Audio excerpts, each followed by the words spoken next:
हरे कृष्णा। आप सभी को दीपावली की हार्दिक आप शुभकामनाएं। सुनेंगे नरक चतुर्दशी व्रत की कथा। नरक चतुर्दशी को रूप चौदस या फिर काली चौदस और छोटी दिवाली के रूप में भी मनाया जाता है। इस दिन यमराज की पूजा की जाती है। कहते हैं मृत्यु के देवता यमराज को दीप दान करने से जीवन में अकाल मृत्यु का भय नहीं रहता है। इस दिन नरकासुर नामक राक्षस को भगवान श्री कृष्ण ने काली और सत्यभामा की सहायता से नरक पहुंचाया था। इसीलिए इसे नरक चतुर्दशी कहा जाता है। इस धार्मिक अनुष्ठान और उत्सव मनाने की परंपरा है। मानता है कि ब्रह्मा मुहूर्त में भगवान श्री कृष्ण ने राक्षस का वध करने के बाद तेल से स्नान किया था। यही कारण है कि इस दिन भोर से पहले तेल स्नान करना बहुत भाग्यशाली माना जाता है। नरक चतुर्दशी को काली चौदश के रूप में और बुध चतुर्दशी की नरक निवारण चतुर्दशी भी कहा जाता है। नरक चतुर्दशी कार्तिक महीने के कृष्ण पक्ष की 14 तिथि को मनाया जाता है और यह दीपावली के एक दिन पहले आती है। दिवाली के 5 दिन के पर्वों में से यह दूसरा दिन है। इस दिन सुबह जल्दी उठकर स्नान करने का महत्व है। इस दिन अभ्यंग स्नान किया जाता है जो रूप और सौंदर्य देने वाला होता है। नरक चतुर्दशी प्रकाश या ईश्वरीय अच्छाई की शक्ति द्वारा अंधकार या बुराई के विनाश का प्रतीक है। भारत के ग्रामीण इलाकों में इसे फसल के उत्सव की तरह भी मनाया जाता है।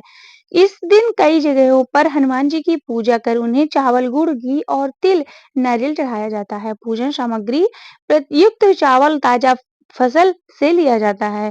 इस दिन यम पूजा, कृष्ण पूजा और काली पूजा करने से नरक से मुक्ति मिलती है। नरक चतुर्दशी के दिन दिए के प्रकाश से अंधकार को दूर करने की परंपरा, इसलिए इसे छोटी दिवाली भी कहते हैं। इन कथाओं में पहला वर्णन यही है कि भगवान कृष्ण द्वारा इस दिन नरकासुर का वध किया, जिसमें इसमें देवी काली द्वारा भी उनमें सहयोग का उल्लेख किया, इसलिए इस दिन को काली चौदस भी कहा जाता है। यह महाराष्ट्र, गुजरात और राजस्थान में बहुत ही प्रचलित है। इन्हीं मान्यताओं के अनुसार नरक चतुर्दशी मनाई जाती है। नरक चतुर्दशी को तेल कर लगाकर स्नान करना ही अभ्यंग स्नान कहलाता है।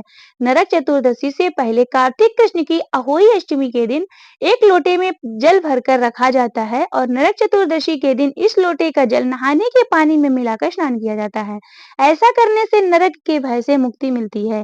इसे प्रातःकाल सूर्योदय से पहले करने का महत्व है। इस दौरान तिल के तेल में शरीर की मालिश की जाती है। इसके बाद अपाय मार्ग यानी चिरचिरा को सिर के ऊपर से चारों ओर 3 बार घुमाया जाता है और उसको जल में मिलाकर उससे स्नान किया जाता है। यदि ऐसा ना कर सके तो मात्र चंदन का लेप लगाकर सूख सूख जाने के बाद तिल एवं तेल से स्नान कर सकते हैं। स्नान के बाद सूर्य देव को अर्घ्य दिया जाता है और सौंदर्य और ऐश्वर्य देने वाला इसके बाद दक्षिण दिशा में मुख करके हाथ जोड़कर यमराज को प्रणाम करें। कहते हैं कि भूदेवी समस्त प्राणियों का कल्याण करती है और पोषण करती है, लेकिन चिरकाल में एक समय ऐसा था कि जब उनके ही पुत्र में समस्त सृष्टि में दहशत मचा दी।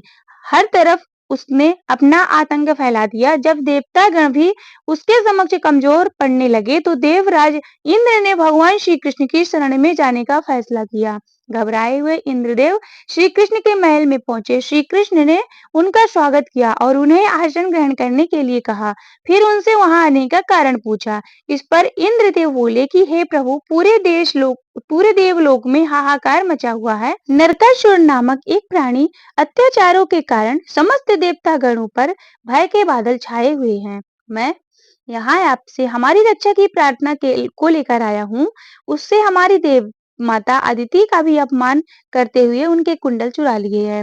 यह सुनकर श्री कृष्ण की पत्नी सत्यभामा बोली कि परंतु देवता तो स्वयं सबकी रक्षा करते हैं और अत्यंत शक्तिशाली होते हैं, फिर आप लोगों को किसी असुर ने इस प्रकार प्रताड़ित कैसे कर दिया? देवी, उसके पीछे का कारण ब्रह्मा जी का वरदान है, जो कि उन्होंने नरकासुर की तपस्या से प्रसन्न होकर उसे दिया था। इस वरदान के अनुसार कोई भी देवता नरकासुर का वध नहीं कर सकता।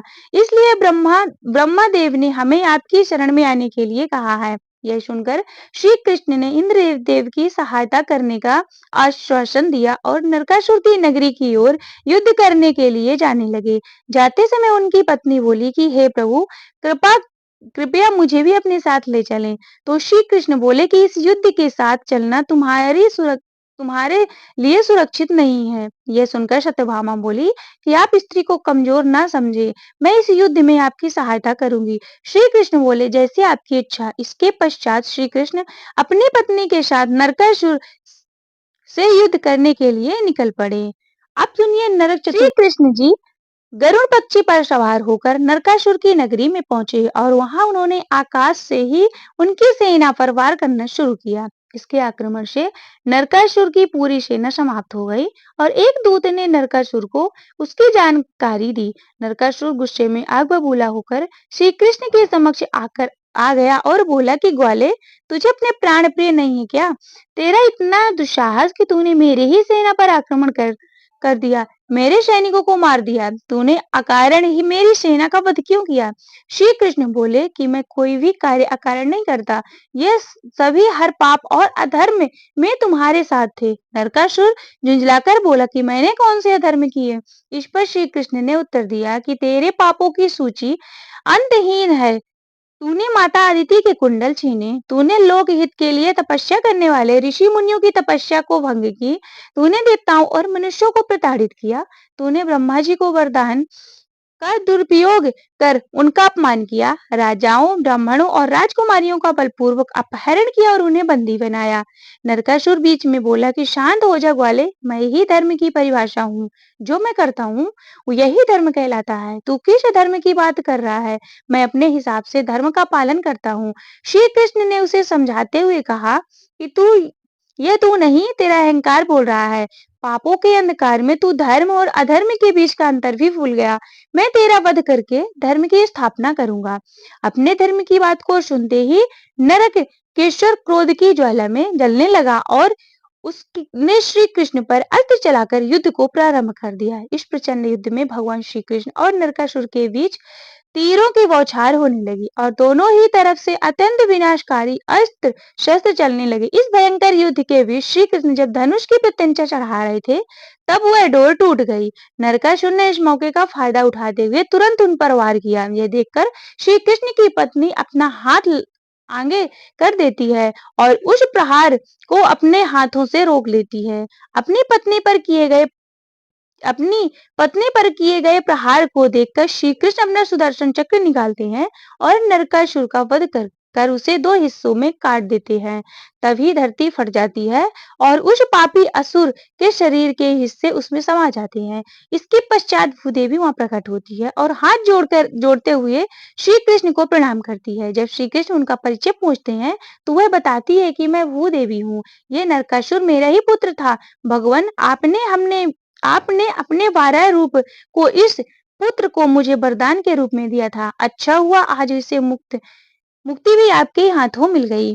श्री कृष्ण बोलते हैं कि हे देवी, आपका पुत्र असत्य और अधर्म के मार्ग पर चलता था और उसके पापों का घड़ा भर चुका था, इसलिए मुझे उसका वध करना पड़ा, उसे मुक्ति देनी पड़ी। इसके बाद भूख देवी बोली कि मेरे ऊपर में पापों का भार कम करने के लिए तो आप आए हैं। यह मेरा पुत्र जरूर था, लेकिन इसके पापों का बोझ मेरे लिए असहनीय हो गया था। इस कारण मुझे इसकी मृत्यु का कोई शोक नहीं है। इसके पश्चात वह नरकासुर के कानों से निकाले हुए माता अदिति के कुंडल श्री कृष्ण को लौटा देती और पुनः धरती में समाहित हो जाती। श्री कृष्ण इस प्रकार नरकासुर का वध कर देवताओं को उसके भय से मुक्ति करते हैं। साथ ही नरकासुर द्वारा बंदी बनाई गई 16,100 कन्याओं को भी कैद से मुक्ति दिलाते हैं और उन्हें सम्मान प्रदान करते हैं। श्री कृष्ण ने कार्तिक मास के कृष्ण पक्ष की चतुर्दशी के दिन ही इस नरकासुर का वध किया था और इसीलिए कार्तिक कृष्ण पक्ष की चतुर्दशी को नरक चतुर्दशी के नाम से जाना जाता है। हरे कृष्णा।